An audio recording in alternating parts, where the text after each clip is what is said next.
સત્સંગ સાંભળવા આવે અને બધા સત્સંગ પૂરો થાય એટલે બધા પગે લાગી જાય. એમાં એક ભાણિયાનો છોકરો યુવાન પણ ગરીબ તો ભાણિયા કોઈ દર ગરીબ નો પણ આ તો ભાણિયા કોઈ દર ગરીબ નો.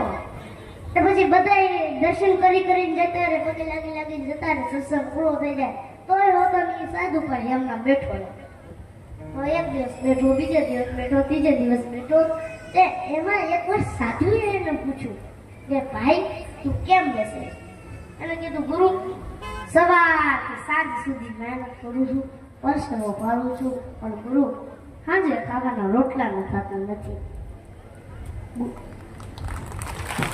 ગુરુ દયાળુ બહુ હતા. આંખ બંધ કરી અને આ માણાનો પ્રારબ્ધ જોયું, કારણ કે ગુરુ આમ સિદ્ધ સાધુ હતા.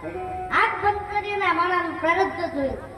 પ્રારબ્ધમાં તો એટલે ભાગ્યમાં તો એને દેખાણું કે આના જીવનમાં તો કાંઈ સારું નથી. આંખ ઉગાડીને કીધું કે ભાઈ તારા ભાગ્યમાં તો કાંઈ નથી.